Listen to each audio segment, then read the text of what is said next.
జనసేన విజయం ఎలా అనిపిస్తుంది? ఆ ఫేస్ చూస్తేనే వెలిగిపోతుంది. విజయం కాదండి, అది మాటల్లో చెప్పలేం.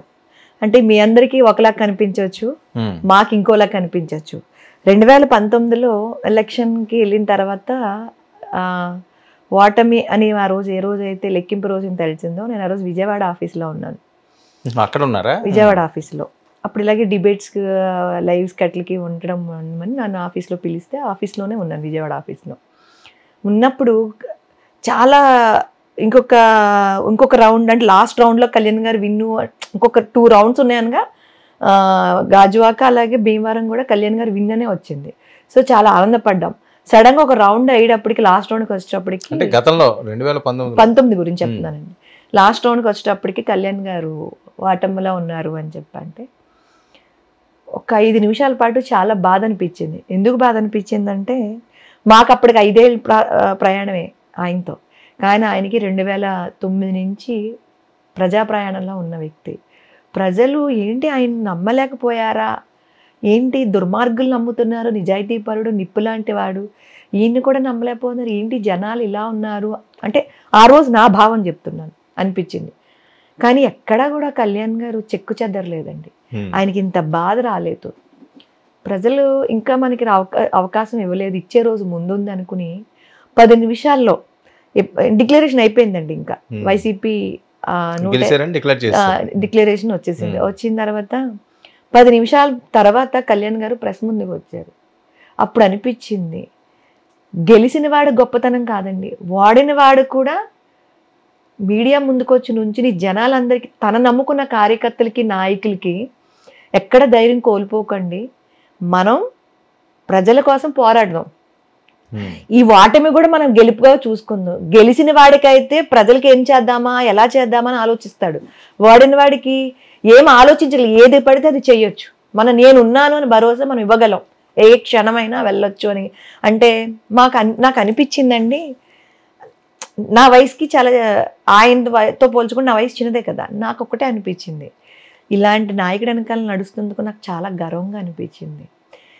ఇంటిలో ఉన్నటువంటి సాధారణటువంటి మహిళని నేను కొన్ని ఆయన ఆశయాలు ఆయన మాటలకి ఇన్స్పైర్ అయ్యి, నేను ఓ టైంలో ఒక సమస్యలో ఉన్నప్పుడు ఒక మైండ్ రిలీఫ్ కోసం ఒక పవన్ కళ్యాణ్ గారి మీద ఉన్న అభిమానం అనుకోండి, ఒక పిచ్చ అనుకోండి, ఈ హీరోగా అలా ఒక చోట మీటింగ్కి వెళ్ళాను.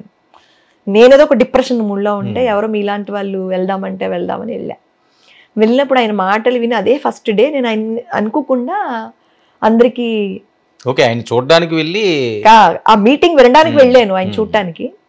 అంత దూరంలో నేను ఉన్నాను, అక్కడ మీటింగ్ జరుగుతున్నా, ఇలా ఉంటారా పవన్ కళ్యాణ్ గారు అనుకున్నా. ఆ మీటింగ్కి వెళ్ళిన తర్వాత ఆయన మాటలు విన్నాను, హ్యాపీ అనిపించింది. నో హోటల్లో అందరినీ కలుస్తున్నారు అంటే నేను అక్కడికి వెళ్ళి చాలాసేపు వెయిట్ చేశానండి. అందరితో పాటు నాకు కూడా అవకాశం దొరికింది. ఆయన మాటలు విన్న తర్వాత అసలు రాజకీయంగా రావాలని కానీ పబ్లిక్లో ఏదో చేయాలని నాకు వేరే ధోరణి ఉంది, కానీ ఈ రకం రాజకీయ అవమానాలు పడాలి, రాజకీయంగా తిరగాలి ఎప్పుడు అనుకోలే.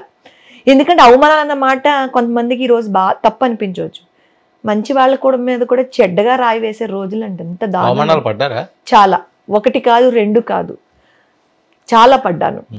కానీ ఆ రోజు నిర్ణయించుకున్నాను, నేను కళ్యాణ్ గారు వెనకాల నడవాలి, జనసేన పార్టీలో ఏదో కార్యకర్తగా పనిచేయాలి, ఆయనతో పాటు నేను కూడా రాముని హోరద కట్టడానికి ఎంత అయితే ఉడతబత్త సాయం చేసి నేను కూడా అలా అవ్వాలి అనుకుని జనసేనలోకి వచ్చానండి. జీవితంలో మర్చిపోలేంది ఈ 10 సంవత్సరాలు 15 సంవత్సరాల్లో జీవితాంతం అంతా గుర్తుండే ఏమైనా సంఘటన ఉన్నదా? ఉంది. ఏంటి? 10 ఏళ్ల ప్రయాణం కాదండి, నా 10 ఏళ్ల ప్రయాణం కన్నా 4 ఏళ్ల క్రితమే కళ్యాణ్ గారు, నేను మామూలు ప్రియా సౌజన్య జనసేన కార్యకర్తని, ఓ వీర మహిళని, నాకు వీర మహిళ వైస్ చైర్పర్సన్ ఇచ్చారండి. నేను ఎక్కడో ఉన్నాను, సడన్గా టీవీలో వస్తుంది, మా వాళ్ళ ఫోటో పెట్టి కంగ్రాచులేషన్స్ అంటే నాకేం అర్థం కాలేదు, దేనికి కంగ్రాచులేషన్ చూస్తే ఇలాగ వీర మహిళ వైస్ చైర్పర్సన్ రాష్ట్రం, ఎంత హ్యాపీ అనిపించింది అంటే నాకు. అప్పటి వరకు నేను నా ఊరు వరకు, నా జిల్లా వరకు, నా నైబర్స్ వరకు, నా స్నేహితుల వరకు తెలిసిన దాన్ని, మహానుభావుడు నన్ను ఇవాళ కోట్లాది మంది ఈ రోజున్న మనకు 13 జిల్లాలో 175 స్థానాల్లో ప్రతి జిల్లాలో నా పేరు తెలుసు, ప్రతి ఊర్లో ఒక కార్యకర్తకి నేను తెలుసు. అది దేనివల్ల తెలుసండి, పవన్ కళ్యాణ్ గారు ఇచ్చినటువంటి భిక్ష. దాన్ని ఆ మాట అంటే ఓ ప్రియ సోజన చాలా మాటలు పెద్ద పెద్ద మాటలు మాట్లాడేస్తుంది అంటారు. పెద్ద పెద్ద మాటలు కాదండి. పట్టెడు అన్నం దొరకని వాడికి కూడా గుప్పుడు అన్నం పెడితే పిలిచి వాడు ఎంతో ఆనందపడిపోతాడండి. నేను మామూలుగా ఒక డిప్రెషన్లో చచ్చిపోదాం అనుకున్న దానికి నన్ను ఒక ఉన్నతమైన పదవిచ్చి నిలబెట్టి నాలో ధైర్యాన్ని కల్పించి ఆడవాళ్ళు ఏమైనా చేయగలరని ధైర్యాన్ని కల్పించిన వ్యక్తి పవన్ కళ్యాణ్ గారు. సో అలాంటి వ్యక్తి కోసం ప్రాణం పోగొట్టుకోవడానికైనా, అవమానాలు పడటానికైనా, కేసులు పెట్టించుకోవడానికైనా, రాళ్లతో కొట్టించుకోవడానికి సిద్ధము అనుకుని ముందుకు వచ్చాను. ఈ రోజు వరకు నేను ఏ రోజైతే కళ్యాణ్ గారితో ప్రయాణం స్టార్ట్ చేశానో ఈ రోజు వరకు చెప్తున్నాను కదండి, బయట వాళ్ళు కానివ్వండి, పార్టీలో వాళ్ళు కానివ్వండి, వాట్ ఎవర్ ఇట్స్, చాలా రకాల అవమానాలు పడ్డాను. ఒక ఆడపిల్ల పడగొండి పడ్డాను, ఒక ఆడపిల్ల వినకొండి విన్నాను. చాలా చనిపోవడం ఏంటి? అంటే నాదేదో ఒక స్టోరీ, నాది నా పర్సనల్ స్టోరీ. ఆ డిప్రెషన్ లో నుంచి కళ్యాణ్ గారి మీటింగ్కి వెళ్ళి ఇన్స్పైర్ అయిన తర్వాత కొన్ని మాటలు విన్నాను నేను. చనిపోవాలంటే ఏముందండి, ధైర్యం కావాలి. 10 నిమిషాల్లో చచ్చిపోతాం. 3 నిమిషాలు కళ్ళు మూసుకుంటే అలా తాడికి వేలబడితే 3వ సెకండ్లో చచ్చిపోతాం. బతకడానికి కావాలి అసలైన ధైర్యం. అది ఆయన ఇస్తాడండి. ఎలా బ్రతకాలి, ఎలా పోరాడాలి కళ్యాణ్ గారు ఇస్తారు. నేను ఈ రోజుకి కూడా చాలా బాధపడతాను ఒక్కొక్కసారి. ఏంటి మన పక్కన ఉన్న వాళ్ళు ఇలా మాట్లాడుతున్నారా అనిపిస్తుంది. కళ్యాణ్ గారిని చూసిన తర్వాత అంతటా ఆయనే ఎన్నో పడుతున్నాడు, మనం ఎంత. ఇంకోటి అనిపిస్తుంది, నా ఇంట్లోనే నేను చాలా బాధపడ్డా దాన్ని, చాలా అవమానం చూసిన దాన్ని, ఒక స్టేజ్కి వెళ్ళిపోయి మళ్ళీ గెట్ బ్యాక్ అయింది దాన్ని. ఇవేంటి అనుకుని కళ్యాణ్ గారితో జనసేన పార్టీలో కలిసిపోయి ఒక కార్యకర్తగా ఈ రోజు వరకు 2019లో కూడా టికెట్ ట్రై చేశాను, 2024లో కూడా ట్రై చేశాను. ఇంకా మనకు టైం ఉంది. నా వయసు 2019లో వచ్చినట్టున్నది కదా, రాలేదు. వర్క్ చేశాను, నేను ట్రై చేశాను. అప్పుడు జెడ్పీటీసీ అయినటువంటి రమ్య శ్రీనా ఆవిడకి ఇచ్చారు. ఇప్పుడు 24లో దుర్గేష్ గారికి రాజమండ్రి రూరల్ నుంచి ఇచ్చారు. వాట్ ఎవర్ ఎవరికి ఇచ్చినా జనసేన పార్టీ గెలిచింది అక్కడ మంచి మెజారిటీతో. అంతకన్నా ఇంకేం కావాలని. బాగా బాధపడిన సందర్భం, ఎందుకు వచ్చాను రా బాబు ఈ పార్టీలోకి? బాగా బాధపడిన సందర్భం అంటే కరోనా టైంలో 2019 ఎలక్షన్ అయిపోయిన తర్వాత కరోనా అనుకోకుండా ఒక విపత్తు వచ్చింది మా 2020లో. కరెక్ట్గా మా జనసేన పార్టీ ఆవిర్భావ సభ రాజమండ్రిలో పెట్టారు. ఆయన పెట్టిన తర్వాత మన మోడీ గారు కర్ఫ్యూ పెట్టారు ఫస్ట్ సండే, 2014 తర్వాత ఫస్ట్ సండే. ఇంకా అక్కడి నుంచి కంటిన్యూషన్ కరోనా మనకి ఇంచుమించుకి 21, 22 వరకు చూసేసాం. 21 మిడ్ వరకు చూసినట్టున్నాం మనం. అంటే దశలుగా అంటే 21, 20 బాగా ఇబ్బంది పెట్టింది. ఆ టైంలో సంహో మా పార్టీలో, నేను పేర్లు ఎవరికి చెప్పదలుచుకోలేదు, ఎందుకంటే జనసేన పార్టీ నాకు ఒక కుటుంబం అండి. నేను ఎవరో తెలియని జనాల్లో నన్ను ఎంతోమందిని పరిచయం చేసిన వ్యక్తి మా అధినాయకుడు, మా తండ్రి స్థానం అయింది. నా కుటుంబంలో తప్పు చేస్తే మేమేం సమర్థించుకోవాలి, కానీ ఎప్పుడు నేను బయటికి మాట్లాడలేదు. కానీ కొన్ని సందర్భాల్లో మన కుటుంబంలో ఉన్న పెద్దలకైనా సరే మన బాధ చెప్పుకోకపోతే వాళ్ళ వరకు చేరాలి కదా అనిపిస్తుంది. కానీ ఎప్పుడు నేను వేయలేదు, బాధను భరించాను. మీకు ఒక విషయం చెప్తానండి, ఎంచైతే మనం పంచుకుంటాం, ఒకళ్ళు అన్న రోజున మనం నవ్వుకుంటాం, కానీ ఇంకో రోజు ఏదో ఒక రోజు మనల్ని కూడా అనే రోజు వస్తుంది, మనం పడిపోయే రోజు వస్తుంది. అప్పుడు వాళ్ళు కూడా మనల్ని చూసి నవ్వుతే మనకి ఎంత బాధగా ఉంటుందో వాళ్ళకి తెలియాలి. నేను నిజంగా ఈరోజు చాలా మంచి బ్యూటిఫుల్ లైఫ్ అండి. మళ్ళీ నాకు దేవుడు మళ్ళీ మంచి జీవితాన్ని ఇచ్చాడు. నాకు నా హస్బెండ్ చాలా మంచోడు, నన్ను చాలా బాగా చూసుకుంటారు. అయితే 20లో కరోనాలో బాధలో ఉంటే ఓ వ్యక్తి, కొంతమంది కలిసి మా మీద ఇక్కడ విజయవాడలో ఒక వ్యక్తితో, గుంటూరుకు సంబంధించిన ఒక వ్యక్తితో మా మీద లైవ్లు పెట్టించి చాలా ఘోరాతి ఘోరంగా అవమానించారు. అది ఎవరో అయితే బయట ఎవరో అయితే పర్వాలేదు, కానీ మన కుటుంబ సభ్యులే చేస్తున్నారు ఏంటి? ఒక చోట మనం పనిచేస్తున్నా, ఒక కంపెనీలో 2 మనుషులు, ఒక 4 పనిచేస్తున్నాం అనుకోండి, 2కి మంచి పేరు రావచ్చు. ఆ ఇద్దరు కోఆర్డినేషన్ బాగుండాలి. అవును. నువ్వు ఎదిగితే నేను తగ్గిపోతాను, నేను ఎదిగితే నువ్వు తగ్గిపోతాను, తప్పు. ఎవరి టాలెంట్ వాళ్ళది. నా దగ్గర డబ్బు ఉంటే మీరు దోచుకోగలరు, నా దగ్గర బంగారం ఉంటే దోచుకోగలరు, నా టాలెంట్ మీరు దబ్బేయలేరు. అవును. నాకు భగవంతుడు ఇచ్చిన వరం కంఠం, స్వరం. కానీ నేను గంభీరంగా మాట్లాడగలను. నువ్వు పార్టీ కోసం టైం పెట్టగలవు. అంత మాత్రాన నువ్వు నా క్యారెక్టర్ని ఎలా మాట్లాడతావు? ఓకే. చాలా బాధ పెట్టారు, పెట్టించాడు, చాలా బాధలు చేశారు. ఉన్నాడు అప్పుడు అతను? ఉన్నాడు, ఉన్నది. లేడీస్ జెంట్స్ కలిపి చేశారు. పొజిషన్లో ఉన్నారా? చెడపకరా చెడేవు అంటారు. నేను మీకు ఇందాక అదే చెప్పాను. నువ్వు నన్ను అన్న రోజు నేను బాధపడ్డాను.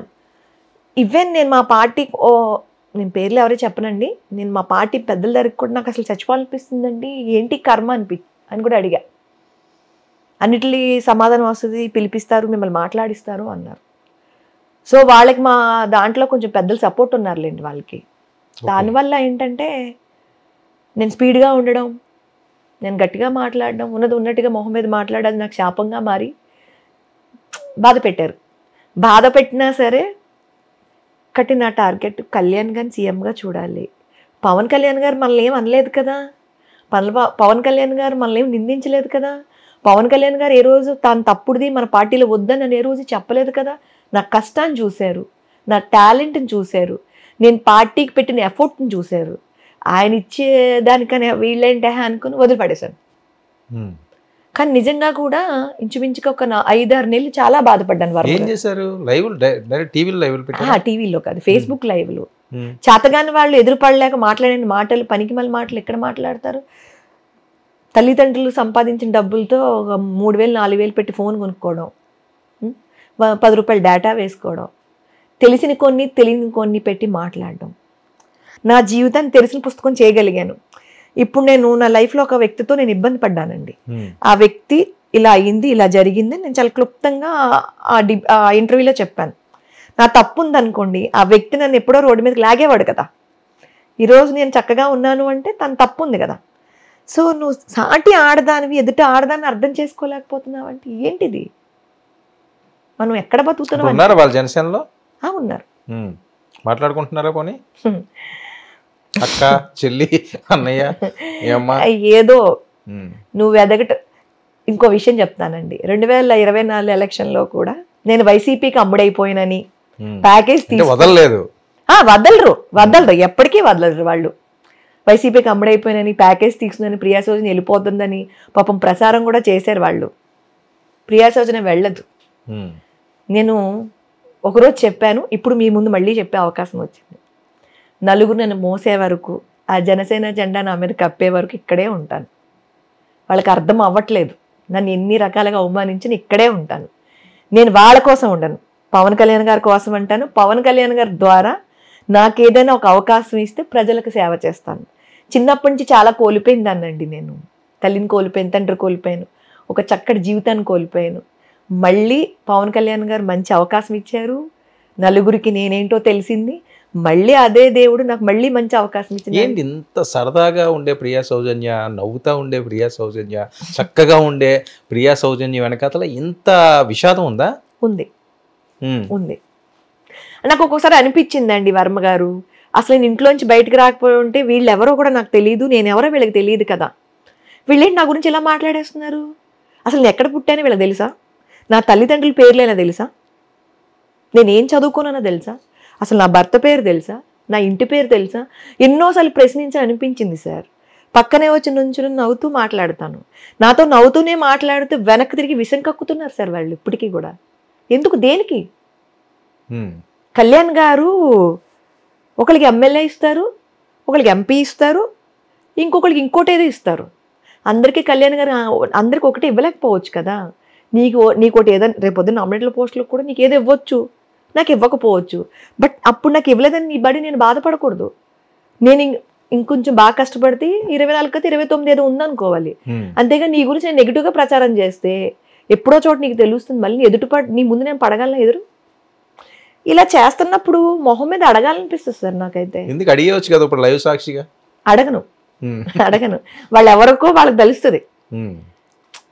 ఎదురుగండే లే నువ్వే కదా అనకూడదు. తెలుస్తుంది వాళ్ళకి, ఓ నా వల్లేనా బాధపడింది అని. వాళ్ళకి తెలియలేదా ఇప్పటి వరకు? తెలుసు, కానీ వాళ్ళ బ్రతకడం కోసం ప్రియా సౌజన్య నన్ను ఇలా అంది, ప్రియా సౌజన్య అలా అంది అని చెప్పుకుంటారు. అలా అంది కాదు, పలానా వర్మ గారి దగ్గర ప్రియా సౌజన్య ఇలా అంది అని చెప్తే వర్మ గారిని ప్రియా సౌజన్య పిలిచి మాట్లాడతారు. ఏమండి వర్మ గారు మీ దగ్గర ఇలా అందండి నిజమేనా అంటారు. అవునండి పలానా రోజు ఇలా అంది అంటారు. అందట గిందట వద్దండి, డైరెక్ట్ గా నువ్వు అనగలవా, ఎవరి పేరు దగ్గరనే చెప్పగలవా, నన్ను ప్రియా సౌజన్య మానసికంగా బాధ పెట్టింది, ప్రియా సౌజన్య నా గురించి ఒకరి దగ్గర తప్పుగా మాట్లాడింది, నీకు దమ్ముంటే మాట్లాడు, వెనక్ సైడ్ మాటలు వద్దండి. నేనైతే స్ట్రైట్ గానే మాట్లాడతా. నాకు ఇది వెళ్ళిందా కళ్యాణ్ గారి దగ్గరికి ఇలా జరుగుతుంది, నేను ఏ రోజు ఇబ్బంది పెడుతున్నారు వేరే వాళ్ళ ద్వారా అన్న? అది నాకు తెలియదండి. నేను ఎప్పుడు ఆయన మొన్న నేను ఈ 8-9 సంవత్సరాల తర్వాత కళ్యాణ్ గారి సార్ దగ్గర 5 నిమిషాలు కూర్చుని మాట్లాడా. 8-9 సంవత్సరాలు పట్టిందా? అంటే అంటే ఇలా 1-to-1 కూర్చుని మాట్లాడారు. చాలా సార్లు కలిసాను. కూర్చున్నారా? కూర్చున్నా. 1-to-1 ఏంటంటారు? నేను చాలా సంవత్సరాలు తర్వాత ఆయనతో చాలా సార్లు ఫోటోలు దిగాను. 100 ఫోటోలు ఉంటాయి ఆయనతో నేను దిగిని. అది కాదు కదా, ఆయనతో మాట్లాడడం కావాలి, మాట్లాడాను. నేనేం చెప్పాలనుకున్నా చెప్పాను, ఆయన హ్యాపీగా విన్నారు. ఎక్కడ కూడా ఇది కరెక్ట్ కాదు అది కదా, నేను ఉన్నాను, నేను చూసుకుంటాను, మీరు కంగారు పడకండి. అలాని నేను ఎవరి మీద కంప్లైంట్ చేయాల. ఈరోజు మీకు చెప్పిన మాటలో ఒక్కటి కూడా ఆయన దగ్గర చెప్పాల. ఈరోజు ఎందుకు చెప్తున్నానంటే అండి, కొంతమందికి తెలియాలి మనం అనడం వల్ల బాధపడతారా వీళ్ళు అని. బాధపడ్డాను వర్మ గారు, వెళ్ళిపోదాం అనిపించింది. వెళ్ళిపోతే పిరికితనం కదా, వాళ్ళు గెలిచినట్టు నేను ఓడిపోయినట్టు కదా. పార్టీ వదిలి వెళ్ళిపోదాం అనుకున్నారా? అనిపించింది ఒకసారి. ఓకే, అంటే అంత క్షోభ పెట్టారు. మీకున్నాయా వేరే పార్టీ ఆఫర్లు ఉండేవా? 2019లో నిజంగా లిటరల్ గా నా ఇంటికి వచ్చారండి. ఎవరు? వైసీపీ వాళ్ళ? ఆ రోజు నాకు జనసేన పిచ్చి, ఈరోజు జనసేన పిచ్చి, ఎప్పటికీ పిచ్చే. పిచ్చి అంటే తప్పుగా తీసుకుంటారేమో, ఇది తప్ప నాకు ఇంక వేరే ఏం తెలీదు, జనసేన తప్ప నాకు ఇంకోటి ఏమీ తెలీదు.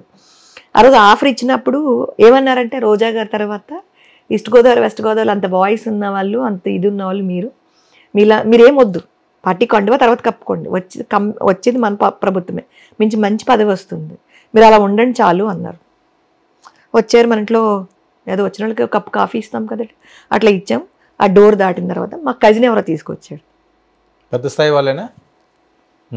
అన్న నాన్నతో పాటు మీరు వచ్చారు కాబట్టి మీరు కూడా నా వాళ్ళే, ఇంట్లో బయటికి వెళ్ళారు కదా, మీరు వైసీపీ వాళ్ళు, నేను జనసేన, మేము ఎప్పుడు పాలు నీళ్ళు కలుస్తాయేమో కానీ పాలలో ఇన్ని కష్టాలు ఇన్ని బాధలు ఉన్నప్పుడు ఏమనిపించలేదా? పవన్ కళ్యాణ్ గారు నాకన్నా ఎక్కువ తిన్నారు కదండి. ఎప్పుడైనా పార్టీ తీసేయాలనుకున్నారా? ప్రజారాజ్యం కాడి నుంచి ఎన్నో చూసేశారు ఆయన. అంటే జనసేన కంటే పవన్ కళ్యాణ్ అంటే పిచ్చి అంతే. ఆయన వ్యక్తిగతంగా కూడా విమర్శించారు కదండి, ఎన్ని మాటలు ఉంటారు. పార్టీ ఏదో చేసేసాడు, కార్యకర్తలు నమ్మేసాడు, ఏవో అన్నారు. మనకన్నా నిద్రలేని రాత్రులు గడుపుంటాడు ఆయన. అసలు మనస్ఫూర్తిగా భోంచేసి ఉంటారా అనిపిస్తుంది. సో నాదంతా అండి చిన్నది. సందర్భాలు ఉన్నాయా? ఇది అప్పుడే ఇప్పుడు కూడా వినిపించినా స్ట్రాంగ్ అయిపోయాను. ఇప్పుడు స్ట్రాంగ్ అయిపోయాను. ఒక చెంప మీద కొడితే గాంధీ గారి తత్వం పోయింది. ఇప్పుడు చెప్పులు తీసేస్తున్నారా? చెప్పులు గట్ట ఏం తీయను, కానీ మాటతో కూడా సమాధానం చెప్పను. ఖచ్చితంగా నేను ఇప్పుడు నేర్చుకుంది ఏంటంటే, కళ్యాణ్ గారు లాగా అని చెప్పను, కానీ కొంచెం నేర్చుకున్నా. ఇలాగా మన మీదకి రాయిస్తారు కదని మనం బాధపడటం ఖచ్చితంగా జరుగుతుంది. కానీ వాళ్ళ మీద 10 రాళ్ళు పడ్డ రోజున అయ్యో పాపం అని మనం అందామని చెప్పి ఊరుకున్నా. అలా పడుతున్నాయి వాళ్ళ మీద. అయినా వాళ్ళు ఏదో అంటారు కదా, ఒళ్ళు బరువుతో తెలుసుకోలేరు. నేను అయినా అంతే, ఎదుటి వాళ్ళని చాలా ఈజీగా అనేస్తాను సార్ నేను. మరి నన్ను అన్నప్పుడు మరి నేను తీసుకోగలగాలి కదా. ఇప్పుడు జగన్మోహన్ రెడ్డి గారు కూడా అదే చెప్తాను నేను. మీరు ప్రభుత్వంలో ఉన్నప్పుడు ఎన్నో వెకిలి విన్యాసాలు చేశారు. ఈరోజు ఒక చిన్నది అంటుంటే మీరు తేలిగుట్టినడికి ఎందుకంత గంతులేస్తున్నారు? తట్టుకోలేకపోతున్నారు. తట్టుకోలేనప్పుడు మనం మాట్లాడకూడదు కదా. సో నేను కూడా అంతే అండి. నేను చాలా ఓపికగా ఉన్నాను వర్మ గారు, చాలా ఓపికగా ఉన్నాను. నా క్యారెక్టర్ కోసం మాట్లాడారు, నా పిల్లల కోసం మాట్లాడారు, నా ఫ్యామిలీ కోసం మాట్లాడారు, మాట్లాడించారు. బయట ఎవరు మాట్లాడారు. అంటే ఇంకో విషయం ఏంటంటే, బయట వాళ్ళు వేరే పార్టీ వాళ్ళు మాట్లాడితే ఏదో అనుకోవచ్చు, సొంత పార్టీలో మాట్లాడడం అన్నది అది చాలా దుర్మార్గం. ఈర్ష, తట్టుకోలేకపోతాం. ఆడవాళ్ళు అదే కదా సార్ ఎక్కువ ఉండేది. ఎందుకు ప్రియా సౌజన్య అంటే అంత ఈర్ష? ఎప్పుడు అందరితో నవ్వుతూ మాట్లాడతాను, ఏదున్నా మొహం మీద మాట్లాడేస్తాను. సో ఏడిపించాలని ఫిక్స్ అయ్యారా? నా నవ్వును తీసేద్దాం అనుకున్నారు, కొద్దిగా ట్రై చేశారు, నిజంగా ట్రై చేశారు, కొంచెం రీచ్ అయ్యారు అంతవరకు. బట్ నేను మళ్ళీ వెనక్కి వచ్చేసాను. బంతి కొడితే ఎంతసేపు వెనక్కి రావడానికి, బంతి ఎంత వేగంగా వచ్చేస్తుందో. కాకినాడ ఇన్సిడెంట్ కూడా చాలా దారుణమేమో కదా, మీరు చాలా అవమానాలు పడ్డట్టున్నారు కదా? చాలా మాటలు పడ్డాం, దౌరంపూడిది చాలా మాటలు పడ్డాం, పచ్చి బూతులు తిట్టించుకున్నాం. ఈ రోజుకి కూడా 5 కేసులు ఉన్నాయి నా మీద. నా తోటి మహిళ ఇంకొక ఆవిడ ఉన్నారు, ఆవిడ మీద ఉన్నాయి. అలాగే పెద్ద పెద్ద నాయకుల మీద కూడా ఉన్నాయి. A3 నేను, A3 దుర్గేష్ గారు A2, నానాజీ గారు A1, నేను A3. లేడీస్లో మీదే ఫస్ట్. నాతో ఉన్న మహిళది A9 అనుకుంటా, నాది మాత్రం A3. నిన్నే వెళ్ళొచ్చానండి వాయిదాకి, మళ్ళీ 19th రమ్మన్నారు. సరే, నాకు అదేం భయం లేదు. ఎందుకు ఆ రోజు ఎమ్మెల్యే ఇంటి మీద ఎందుకు దాడికి వెళ్ళారు? అసలు ఎమ్మెల్యే ఇంటి మీద దాడికి వెళ్ళలేదండి. పవన్ కళ్యాణ్ గారిని ఆయన పిచ్చి మాటలు మాట్లాడాడు. నీ వరకు వస్తే, అదే అంటున్నానండి, నీ వరకు వస్తే పెయిన్, ఎదుటి వరకు వస్తే సంబరం కాదు. మన వరకు వస్తే మనం కూడా తీసుకోగలగాలి. పవన్ కళ్యాణ్ తిట్టినప్పుడు మేమంతా ధర్నా చేసి వినతి పత్రం ఇద్దాము అని చెప్పేసి అనుకుని అటువైపుకు మేము వెళతా ఉంటే రూట్ మళ్ళించారు పోలీసులు మమ్మల్ని. ఎంతమంది వెళ్ళారు? మేము ఇంచుమించుగా ఒక 100 మంది కూడా ఉంటామండి. 100 మంది. సందీప్ కూడా ఉన్నట్టున్నాడు కదా? సందీప్ వచ్చాడు పాపం. తను బాగా టార్గెట్ చేశారు ఆ రోజు సందీప్ని పరిగెట్టించి కొట్టారు. మేము స్వరూప గారు, ఇంకొక మానస అని ఇంకొక అమ్మాయి ఉంటారు, వెళ్ళి వాళ్ళు కాపాడిన తరుణంలో మేము మధ్యలో పడిపోయాం అనమాట. అక్కడ మిమ్మల్ని కొట్టారా?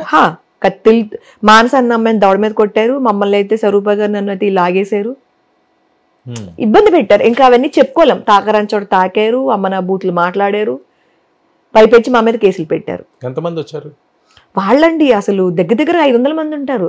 ఆ వీధిలోకి వెళితే ప్రతి ఇంటి వెనకాల గుట్టలు వేసేసుకుని, ప్రతి ఇంటి వెనకాల గోడ వెనకాల, ఇంట్లో గోడ వెనకాల దాక్కుని రాళ్ళు విసిరేయడం, సర్వీస్ కర్రలు అంటారు కదండి, వాటికి మేకులు కొట్టేసుకుని ఇంకా అలా వేస్తే వీపి చీరికిపోవటం. ఇంకా అలా చేశారు. నానాజీ గారు పిఆర్పి శ్రీను అంటారు, ఆయన అయితే డ్రైనేజీలో వేసి కొక్కేసి. అంటే నాకు అర్థం కాని విషయం ఏంటంటే, ఆ వీడియోలన్నీ వాళ్ళకి కనపడట్లేదా? మేము కొట్టాం, మేము తిట్టాం అంటున్నారు. ఏది మరి వాళ్ళు సాక్ష్యాలు చూపించవచ్చు కదండి. అంటే ఆ రోజు మేము కేసు పెట్టకపోవడం తప్పు చేసాం అనిపిస్తుంది ఇప్పుడు.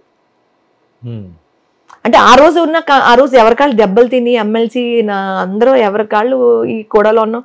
ఆ నెక్స్ట్ డే కళ్యాణ్ గారు రావటం, ఎక్కడ లేని పోలీసులందరినీ ఊర్లోకి దింపేయడం, 144 సెక్షన్ పెట్టేశారు కళ్యాణ్ గారిని ఇది చేయడం కోసం. కానీ మేమేం చేసినా శాంతియుతంగా చేసాను తప్ప వాళ్ళలాగా ఎప్పుడు చేయలే. మొన్న ఈయనెవరు, మన జక్కంపూడి రాజా గారి విషయంలో కూడా అలాగే వెళ్తే ఆయన అలాగే అమ్మల్ని తిట్టాడు ఆయన. అంటే వాళ్ళకి ఇంకా అమ్మల్ని అక్కల్ని తిట్టడం తప్ప మంచి పదాలు రావు. అదేదో సామెత అంటారు చూసారా, ఆవెళ్ళి పొలం మేస్తుంటే దూడొచ్చి గట్టు మేస్తుందని. జగన్మోహన్ రెడ్డి ఆయన గారే పంచాంగాలు మాట్లాడతాడు, వీళ్ళు ఏమైనా అన్నమయ్య కీర్తనలు పడతారేంటి, అవి అయ్యే మాట్లాడతారు వాళ్ళు. జగన్మోహన్ రెడ్డి గారు 2029కి ప్రిపేర్ అవుతున్నారు, ఓదార్పు యాత్రకు కూడా రెడీ అవుతున్నారట. మీరేమైనా హత్యలు, అరాచకాలు, అన్యాయాలు చేసి నాశనం చేస్తున్నారట 2 నెలల్లోనే. సార్ నిజంగా ఒకటి అడుగుతాను, 2019 నుంచి 24 వరకు వాళ్ళు ఎదిరించిన వాళ్ళు ఎంతమందిని వాళ్ళు చంపారో మేం చెప్పక్కర్లేదు. మీడియా వారు మీ దగ్గరే బోల్డ్ ఉంటాయి, మా దగ్గర కన్నా డేటా మీ దగ్గర చాలా ఎక్కువ ఉంటుంది. ఎదిరిస్తే ఈరోజు పవన్ కళ్యాణ్ గారిని కూడా, ఎందుకండి మొన్న రీసెంట్గా సుభాష్ గారు ఉన్నారు కదండి, మన మినిస్టర్ గారు ఉన్నారు కదండి, రామచంద్రాపురం, ఆయన వ్యాన్కి అడ్డుపడ్డారు కొంతమంది ఆకతాయిలు. వాళ్ళు మేము కాపులం అని చెప్పి రోధిస్తూ గుండ్లు బాదుకుంటూ క్యాన్వేకి అడ్డంగా రాత్రి నైట్ టైం పడుకున్నారు. కట్ చేస్తే వాళ్ళని అరెస్ట్ చేసి, సుభాష్ చంద్రబోస్ కాదు కదండి, సుభాష్ కాదు కదండి, మొన్న మినిస్టర్ గారండి, బా సుభాషే కదండి, పేరు రావట్లేదు, రామచంద్రాపురం ఆయన మినిస్టర్ గారు. మొన్న ఆయన క్యాన్వేకి అడ్డుపడ్డారు ఈ వరద బాధితుల్ని పరామర్శకి వెళ్ళి వస్తుంటే. ఏంటా అని వాళ్ళు తీసుకెళ్ళి 5-6 కుర్రోళ్ళు అండి తీసుకెళ్ళి స్టేషన్కి వెళ్ళి వాళ్ళు నుంచోబెట్టి, కడ్రాలు నుంచోబెట్టి 2 దాగలను ఇస్తే వాళ్ళు గంజాయి కొట్టేసి ఉన్నారు. అవునా? జనసేన వాళ్ళకి కదా అది పెద్ద ఇష్యూ. అస్సలు తప్పు, చాలా తప్పు, చాలా తప్పు. పవన్ కళ్యాణ్ గారిని కాపులు అనే కుర్రోళ్ళు కొంతమందిని రెచ్చగొట్టాలి, కులవాన్ని ప్రస్తావించి కాపులు ఇలా అని చెప్పి పవన్ కళ్యాణ్ గారిని ఉద్దేశించి ఇచ్చేయాలని చెప్పి, ఏమంటే తాగిన వాడు లేకపోతే ఎవరికో ఎదురెళ్ళిన వాడు, వాడికి సమస్య ఏంటి, వాడికి ఏం ఇబ్బంది వచ్చింది, ఎందుకు వాడిని ఒక మినిస్టర్ గారి క్యాన్వేకి అడ్డుపడ్డాడు, వాడికి ఏం కావాలి, మా నియోజకవర్గం ఇది జరగట్లేదు, లేదా మా యువతకి ఇది జరగట్లేదు, మీ వల్ల మాకు లాస్ అయింది, లాభం లేదు, మేము నష్టపోయాం, మా పంట పొలాలు పోయినాయి, మీరు ఎక్కడికో వెళ్ళారు పరామర్శకి, మాకు రాలేదు, లేదా మాకు ఉద్యోగం లేదు, లేకపోతే మాకు ఏదైనా ఇలాంటి ఏమన్నా అడగాలి. మేము కాపులు అని గుండె ఎందుకు బాదుకున్నారు? నా క్వశ్చన్ అది. మీరు ఆయన క్యాన్వేకి అడ్డుపడడానికి రీజన్ ఏంటి? మీకు ఏదో సమస్య ఉంటేనే కదండి, లేకపోతే ఎంత డ్రింక్ చేసిన వాడికైనా సరే సమస్య లేకుండా కులాన్ని ఎందుకు ప్రస్తావిస్తారు? ఎందుకు జనసేన పెద్ద ఎత్తున వైరల్ అయింది? అసలు జనసేన వాళ్ళే కాదు వాళ్ళు. మీ మీ మీడియా వారు మరి దాన్ని ఫాలో అయ్యలేదో నాకు తెలీదు.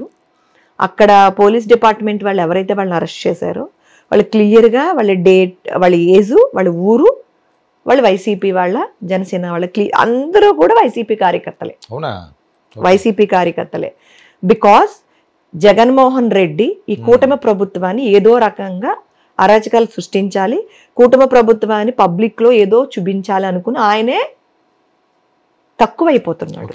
కాపు సామాజిక వర్గం నిలబడిందా ఈ ఎన్నికల్లో పూర్తి స్థాయిలో? 100% ఎవరైతే కాపులు, కొంతమంది కాపులు, అంటే ఈ మాట అంటాను, మా కాపుల్లో పాలేలు కాపులు కొంతమంది ఉన్నారులేండి. జగన్మోహన్ రెడ్డి పాలేరుతనం చేస్తున్నారు. ఇంకా ఆ పాలేలు కాపులు ఇప్పటికీ సిగ్గు లేకుండా చూడండి మీడియా ముందుకు వచ్చి ఎట్లా మాట్లాడుతున్నారు. ఇటు నుంచి మాట్లాడితే అటు నుంచి లారీలు వెళ్ళిపోతే తొసిపల్లి వేసుకుని ఎట్లా మాట్లాడుతున్నారు బుద్ధి లేకుండా కొంతమంది. ఇవాళ ఆడవాళ్ళు కానించి యువత కానించి ముతగా పవన్ కళ్యాణ్ గారు నమ్మారు. ఇలాంటోడు కావాలనుకున్నారు. కూటమి ప్రభుత్వాన్ని, టీడీపీని అసహించుకుంటున్నారు కాపులు అన్నాడు జగన్మోహన్ రెడ్డి. మరి పవన్ కళ్యాణ్ గారిని నమ్మారు. ఆయన అంటే ఇవాళ కాపులందరూ నిలబడి వన్ సైడ్ ఓట్లు వేశారు కాబట్టి వాళ్ళు 11 సీట్లకు ఆగిపోయారు. 11 సీట్లకు కూడా ఎందుకు ఆగారు అంటే నిజంగా ఎక్కడో కొంచెం మంచి చేసినట్టున్నారు. ఆయన జగన్మోహన్ రెడ్డి కాదు, గెలిచిన ఎమ్మెల్యేలు. అందుకని పెద్దిరెడ్డి గారు లాంటి వాళ్ళ మంచి చేస్తున్నారు. పెద్దిరెడ్డి గారి గురించి మాట్లాడారు అంటే అందులో మంచి వాళ్ళు ఉన్నారని మీకు అదే చెప్పబోతున్నాను. గెలిచిన వారిలో మంచి చేశారు కాబట్టి కొంతమంది మన అరకు ఇలాంటి చోట్ల గెలిచారు. వాళ్ళు ఎంతో కొంత మంచి చేయకపోతే లేదు, తర్వాత వాళ్ళు ప్రజలకు ఎంతో కొంత చేశారండి. నేనైతే అది నమ్ముతా. జగన్మోహన్ రెడ్డి గారు, పెద్దిరెడ్డి గారు చేయలేదు, అరాచకాలు సృష్టించారు. ఎందుకంటే వీళ్ళకి ఓటైపో, అంటే ఆ నియోజకవర్గం వాళ్ళు ఎలా అనుకుంటారంటే మళ్ళీ జగన్మోహన్ రెడ్డే వస్తాడు, కరంగాలి ఈ నియోజకవర్గం సీటు పోయిందంటే కనుక మళ్ళీ తొక్కేస్తాడు, ఈ కొట్టించేస్తాడు, చంపించేస్తాడు, మనకు అవసరమా, ఇక్కడే బతకాలి అనుకుంటే తప్పదని ఓట్లేదు. ఏమంటే వాళ్ళు పెద్దిరెడ్డి గారి కోసం ఎన్ని మాట్లాడుతున్నారు? మరి పెద్దిరెడ్డి గారు ఎందుకు భయపడి తగలబెట్టించారు మొన్న? ఆయన చేయలేదు అంటున్నారు కదా, ఎవరు చేశారు చెప్పండి అంటున్నారు. సరే ఇప్పుడు కూడా నన్ను ఎవరో బాధ పెట్టారు అన్నాను, వాళ్ళ పేరు పెట్టి చెప్పాను అనుకోండి, మీకు రేపు అన్న రోజు మీ దగ్గర ఇంకా భయం ఎందుకు? ఇంకా డైరెక్ట్ గా చెప్పకుండా ఎవరు వాళ్ళు? భయమా ఇంకోటా? ఇది నా పార్టీ గౌరవం అండి. నేను చెప్పాను ఇది నా కుటుంబం.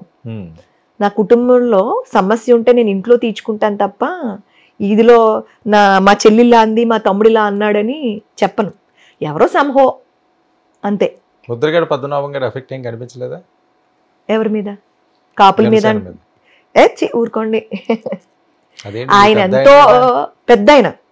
నాకు కాపులు ఉద్యమం కింద ఆయన అంటే ఒకటప్పుడు చాలా రెస్పెక్ట్ ఉండేది. కాపులు అందరూ కూడా ఒక పెద్దగా ఓన్ చేసుకున్నారు ఆయన్ని. ఆయన అలా ఉండుంటే నిజంగా చేతులెట్టి దండాలు పెట్టేవారు. ఆయన నిజంగా మంచి పని చేశాడు రెడ్డి కింద మార్చుకుని. నిజంగా రెడ్డి ఆయన, కాపు కాదు, రెడ్డే. రెడ్డి ఇంట్లో తెచ్చుకుని పెంచుకున్నారని వాళ్ళ తల్లిదండ్రులు. అవునా? కాంట్రవర్సీ ఏం కాదు. ఏ రోజైనా కాపు కులానికి ఏమైనా ఉపయోగపడే పనులు చేశాడా? సరే, ఉపయోగపడే పనులు చేయలేదు, చేశారు కదండి కొన్ని పనులు అని చెప్పొచ్చు. సరే, నీ ఉనికిని కాపాడుకోవడం కోసం, కాపులందరూ ఏపుకు తిప్పుకోవడం కోసం నువ్వు చేసి ఉండొచ్చు ఆ రోజుల్లో, తప్పలేదు. మరి ఎక్కడ నిలబడ్డారు మీరు? మీ పెద్దరికం ఏమైపోయింది? కుల పెద్ద కదా మీరు, మీ జాతి కదా, మీరు జాతి పెద్ద కదా. ఏది మీ జాతి? మీరు జగన్మోహన్ రెడ్డి గారి కోసం ఎందుకు అవాకులు చవాకులు? మీ సొంత కూతురు వచ్చి బయటకు వచ్చి మాట్లాడితే మీ కూతురుని కూడా మేము చచ్చిపోతే రావద్దంటారా? అసలు ఏంటి మీరు జాతి కోసం అంత పోరాడిన వ్యక్తి అయితే, మీ కులం అంటే అంత పిచ్చున్నవాడైతే, నేను రెడ్డి కింద మార్చుకున్న పవన్ కళ్యాణ్ గెలవడు, పవన్ కళ్యాణ్ ఓడిపోతాడు అన్నారు. ఓడిపోయారా పవన్ కళ్యాణ్ గారు? ఎంత మెజారిటీ వచ్చిందో పక్కనే ఉన్నారు కదా, మీరు చూశారుగా. అందుకే రెడ్డి కింద మార్చుకున్నాడు ఆయన. నాకు తెలిసి వాళ్ళ పూర్వీకు పెద్దవారు తెచ్చుకుని పెంచుకుని ఉంటారండి ఆయన్ని. ఆ లక్షణాలు అందుకే పోలేదు ఆయనకి. ఇంకా పాపం కాపుగా ఉండలేక ఆ తెర తీసేసారేమో నా డౌట్. నేను ఏమైనా ఎవరైనా మనోభావాలు దెబ్బతింటే క్షమించాలి ఈ పదానికి. అంటే కాపు ఉద్యమాలు అవి చేశారండి, నేను అదే అంటున్నాను.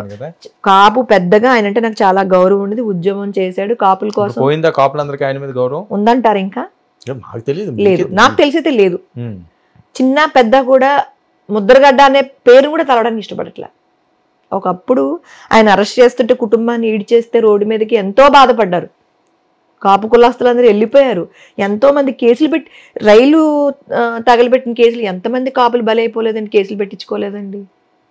మరి ఆయన కోసమే కదా ఆ రోజు, అంటే కాపు కులం కోసమే కదా ఆ పెద్ద నిలబడ్డాడు, మనం వెళ్ళి ఉండాలి అని చెప్పి అందరూ వెళ్ళారు.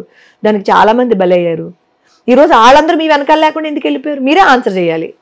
ముద్రగడ పద్మనాభ గారు తండ్రి సమానులు, ఆయనే సమాధానం చెప్పాలి. ఈరోజు ముద్రగడ పద్మనాభం గారిని రెడ్డి పద్మనాభం అంటున్నారు. మరి ఇంటి పేరు ఏంటో నాకు తెలీదు. ఇంకా ఇంటి పేరు కూడా మార్చుకుని ఉండొచ్చు. ఆయన సొంత కూతురు కూడా వెళ్ళేసేసుకున్నాడు ఆయన. ఒక కాకి చేస్తే 100 కాకులు కావుకోమని అరుస్తాయే. నీ కుల పోరాటం చేసావే, ఎవరి కోసం కాపు కాస్తున్నావు అసలు? ఈ కాపు ఏ రోజున పవన్ కళ్యాణ్ గారు కులం ఎప్పుడు మీద వేసుకోలేదు. నిజం చెప్తున్నాను. మా కాపులకి ఎవరికైనా కోపం రావచ్చు, కళ్యాణ్ గారు ఏ రోజు కులాన్ని మీద వేసుకోలే. ప్రజల కోసం బయటకు వచ్చాడు. కులం ఏంటండి నాకు అర్థం అవట్లే. మనం చచ్చిపోతే మళ్ళీ మోసేవాడు ఎవరు? మళ్ళీ కాల్చేవాడు ఎవరు? మనం తాగే నీళ్ళు ఇచ్చేవాడు ఎవరు?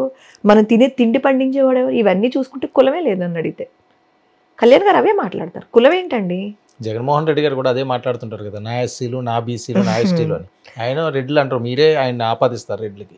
ఆహా, అలా అండి. పవన్ కళ్యాణ్ గారిని ఎన్ని మాట్లాడినాడండి ఆయన.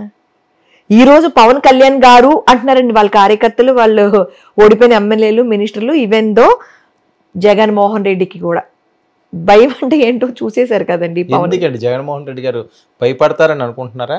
భయపడే క్యారెక్టర్ అది. బోన్లో ఉన్న పులి కూడా నేను గాండ్రిస్తున్నానే అనుకుంటుంది. అంటే వాళ్ళు చెప్పేది ఏంటంటే, అంత పెద్ద కాంగ్రెస్, దేశాన్ని సుదీర్ఘంగా వెళ్ళిన కాంగ్రెస్, సోనియా గాంధీ దేశాన్ని అలా చేతుల్లో పెట్టుకున్నామని ఆవిడకే నేను భయపడలేదు, డోంట్ కేర్ అంటే బయటకు వచ్చాను. షంషేర్గా నేను ఇండివిజువల్గా ఒక్కడి నుంచి స్టార్ట్ అయ్యాను, 151 సీట్లు కొట్టాను, నేను ఎవరికి భయపడతానని కదా వాళ్ళు మాట్లాడేది. సార్, కాంగ్రెస్కి వాళ్ళ నాన్నగారు చనిపోవడమే పెద్ద మైనస్. అసెట్టే వాళ్ళ నాన్నగారు. ఈరోజు జగన్మోహన్ రెడ్డికి కూడా జనాలందరూ 151 సీట్లు ఇచ్చింది ఈయనేదో పోటుగాడు సూటుగాడు అని కాదండి. వైఎస్ రాజశేఖర రెడ్డి గారిని చూసి అందులో ఇతను చూసుకుని వాళ్ళ నాన్నలాగా పాలిస్తాడు, వాళ్ళ నాన్నలాగా ప్రజలకు అందుబాటులో ఉంటాడు అనుకున్నారు. వాళ్ళ నాన్నలాగా కాదు కదా, వాళ్ళ తాతను చూశారు కాబట్టి 11 సీట్లకు పక్కన పెట్టారు. ఆ రోజు రాజశేఖర రెడ్డి గారు పంచికట్టుకున్న తెలుగోడు అది ఇది అనేవారు. ఆయన నడుస్తుంటే అబ్బో ఇబ్బో అనేవారండి. నిజంగా కూడా అంటే ఆయన మంచి మంచి చెప్పుకోవాలి, చెడు చెడు చెప్పుకోవాలి. ఆయన చాలా మంచి పనులు చేశారు. ఒక నాయకుడిగా నాకు ఆయన ఇష్టం. ఒక నాయకుడు కొడుగ్గా నువ్వు నాకు ఇష్టం లేదు. ఎందుకని? నువ్వు ఏ రోజైనా నీ ఆఫీస్ దాటి ప్రజల ముందుకు వచ్చి నుంచున్నావా? అదేంటండి, కోట్లాది రూపాయలు బటన్ నొక్కి డైరెక్ట్గా డీబీటీ రూపంలో వాళ్ళ అకౌంట్లోకి వేసారని కదా. ఈరోజు 40% ఓట్లు వచ్చిందని చెప్తున్నారు వాళ్ళు. సార్, నాకు 4 అంతస్తుల బిల్డింగ్ ఉంది అనుకోండి, కొంచెంసేపు ఉందా అనుకోండి, ఉంది కానీ ఉంది అనుకోండి, మీకు అంటే మీకు గాలిగా చూపిస్తున్నాను అనుకోండి. 4 అంతస్తుల్లో నేను పై అంతస్తులో ఉంటా. పైనుంచి కింద దాకా మాదే, ఎవరు ఉండరు. ఇంకా రెంట్కి ఇవ్వడం కానీ బయట అవ్వలేరు. పనోళ్ళు పైనుంచి కింద దాకా ఒక 20 మంది పనిచేస్తున్నారు. 20 మంది నా దగ్గర రావాలిగా, వాళ్ళతో నేను ఫ్రీగా ఉండాలిగా. నా కింద ఉన్నవాడు జీతాలు ఇచ్చేస్తే వీడు ఇచ్చేసినట్ట? నేను కదా వాళ్ళతో మాట్లాడాలి, వాళ్ళు కదా వాళ్ళ తప్పులు పరిశీలించవలసింది నేను కదా. ఎవడో పరిశీలించేస్తే జగన్మోహన్ రెడ్డి గారు చేసిన తప్పులు ఇవి 100%. జగన్మోహన్ రెడ్డి గారు మీరేదో సూపర్ 6 అన్నారట, అలవగానే హామీలు ఇచ్చారట, ప్రజలను మోసం చేశారట. అది ఎంతో కాలం ఉండదు, 2 నెలల నుంచే నేను యుద్ధం స్టార్ట్ చేస్తాను అంటున్నారు. మరి ఎక్కడ జగన్మోహన్ రెడ్డి గారి కోసం 100 తప్పులు చెప్పేస్తాం. ఎప్పుడు 2019 ఎలక్షన్ ఆయన ఎప్పుడైతే సీఎం సీటుని అధిరోహించారో ఆ తర్వాత 30 రోజుల టైం నుంచి వీళ్ళు 10 రోజులు కూడా ఆకుండా మొదలు పెట్టేశారు. వీళ్ళు కూటమి ప్రభుత్వం వారు సీట్లో కూర్చొని 10 రోజులకే మొదలు పెట్టేశారు విన్యాసాలు. మేము నెల రోజుల తర్వాత మాట్లాడితే అసలు ఏమున్నాయి. ఈరోజు సర్వనాశనం చేసి వెళ్ళిపోయారు వీళ్ళు. ఎక్కడ ఏముందో తెలియడానికి వీళ్ళు తలలు పట్టుకుంటున్నారు. అయినా కూడా నువ్వు ఏమంటారు, వీళ్ళు వాలంటీర్స్ని పెట్టుకుని ఇంటింటికి పంపిస్తే కానీ నీకు డబ్బులు అవ్వలే. ఒక ఎమ్మెల్యేతో కానీ ఒక మినిస్టర్తో కానీ పోనీ కింద స్థాయిలో ఉన్న పదవుల్లో ఉన్న ఎవరైనా పట్టుకెళ్ళి వాళ్ళ చేతులతో, ఓ అవ్వ చేతిలో, అయ్య చేతిలో, అక్క చేతిలో, ఓ అన్న చేతిలో, లేదా ఒక ఫిజికలీ హ్యాండిక్యాప్లు లాంటి వాళ్ళ చేతిలో మీరు ఎప్పుడైనా డబ్బులు పెట్టారా?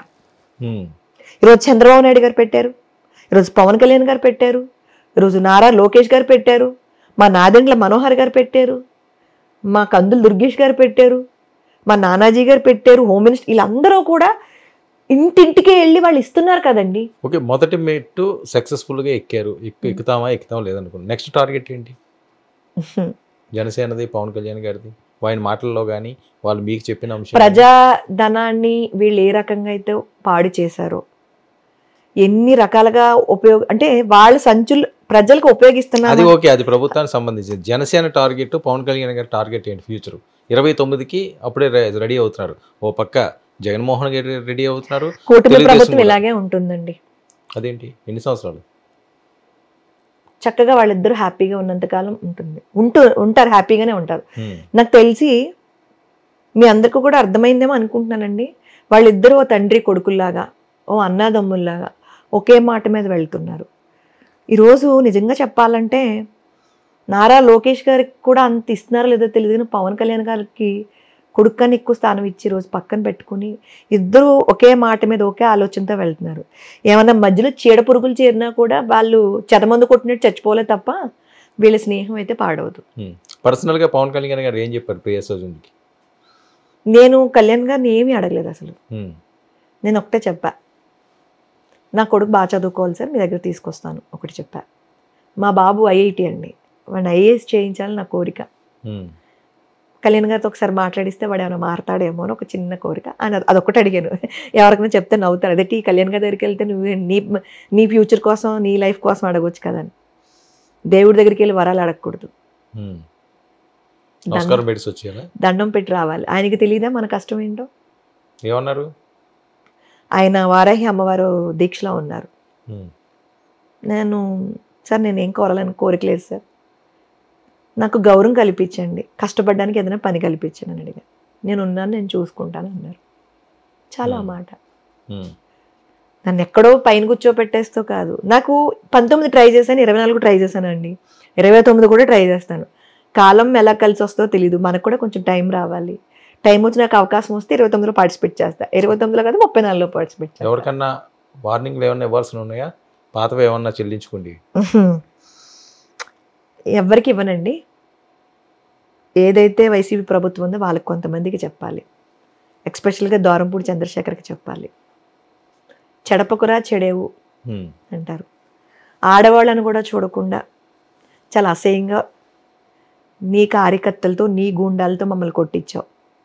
మేము ఈ రోజుకి మా మొహం మీద చిరునవ్వు పోలేదు, ఏ రోజు మేము ధైర్యం కోల్పోలేదు.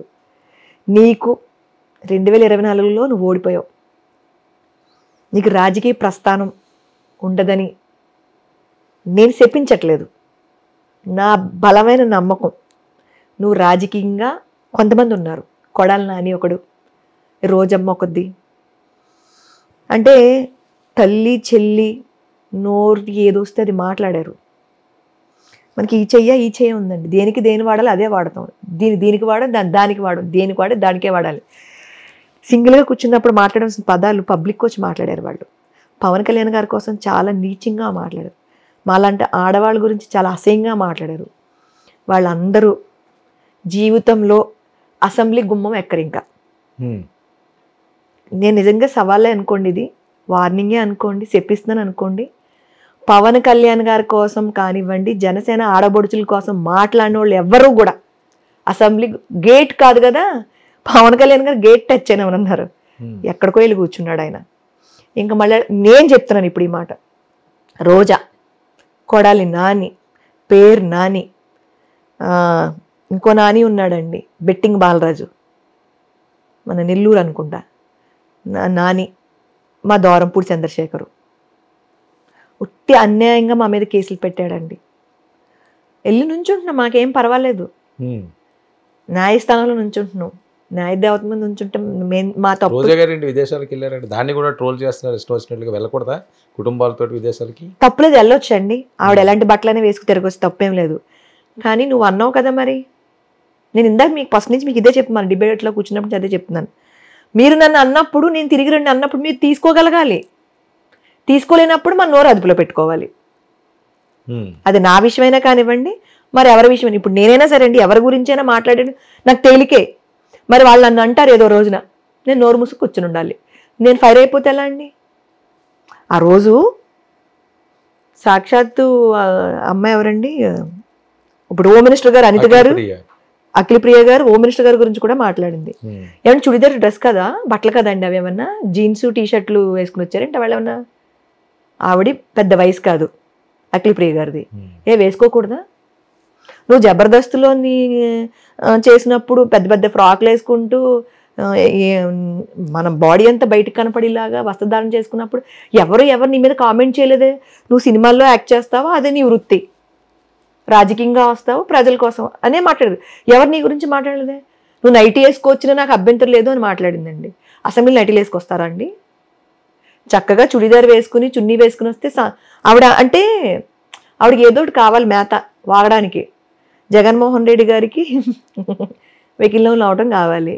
ఆయన నవ్వుతుంటే వీళ్ళు ఆ అన్న నవ్వాడా, ఇంకోటి అన్న స్మైల్ ఇచ్చాడా, అన్న ఆనందపడ్డాడు. చాలు అదేదో సూరి గారు ఏదో మడ్ర అప్పుడు అయితే అనేవారు, బావ కళ్ళల్లో ఆనందం చూడడం కోసం అనేది సినిమా కూడా వచ్చింది. అది అలాగా అన్న కళ్ళల్లో ఆనందం చూడడం కోసం వీళ్ళు ఎంతనే దిగజారిపోతారు. మరి మన మీద కూడా రాళ్ళు పడ్డాయి, ఇప్పుడు బాధ వచ్చేస్తుంది. మిమ్మల్ని కూడా అన్నారా? అంటే కొన్ని ఫొటోస్ మీ దగ్గర చూపించకూడదు. అవునా? వైసీపీ వాళ్ళు మమ్మల్ని పెట్టిన ఫోటోలకైతే మేము వాళ్ళు ఎన్నైనా పెట్టవచ్చు. మీకు చూపిస్తాను నేను ఇది అయిన తర్వాత. అంటే నేను పబ్లిక్గా చూపించే నాకు ఇష్టం లేదు. అంటే నాకు సంస్కారం ఉంది. అది మా పార్టీ వల్ల వచ్చింది అనుకోండి, మా కుటుంబ నేపథ్యం వల్ల వచ్చింది అనుకోండి. నన్ను అన్న వాళ్ళే నేను తిరిగి అనలేదు ఈ రోజు వరకు. అన్న కూడా ఇప్పుడు కూడా చెప్తాను, అన్నను నవ్వుతా, ఒక రోజు కోసం చూస్తా. అంటే ఆ రోజు నేను రాయడం కోసం కదండో, టైం విల్ డిసైడ్. రాజు వచ్చిందా? టైం విల్ డిసైడ్ అన్నాను కదండి. కాలం అన్నిటికీ సమాధానం చెప్తుంది. కొంచెం వేచి చూడాలి. మనం ఆవేశపరులం కదండి, కొంచెం మసాలా సామాన్లు తింటాం కదా, మరి కొంచెం ఆవేశం ఉంటే కొంచెం బరస్ట్ అవుతూ ఉంటాం. బట్ ఇప్పుడు లేదు, తగ్గిపోయింది. ఇప్పుడు లేదు, అంతా చిరునవ్వే. మహానుభావుడు కళ్యాణ్ గారు లాంటి వాళ్ళ దగ్గర పనిచేస్తే ఏదైనా వచ్చేస్తుంది. ఫస్ట్లో మాత్రం చాలా స్పీడ్గా ఉండేదాన్నండి. నువ్వెంత అంటే నువ్వెంత అనే వరకు వెళ్ళాను. జనసేన పార్టీ నాకు చాలా అనుభవాలు, చాలా నేర్పించింది. కళ్యాణ్ గారితో ఉంటే కిక్కే వేరా, అంతే అనాలి, అంతే కిక్కే వేరు.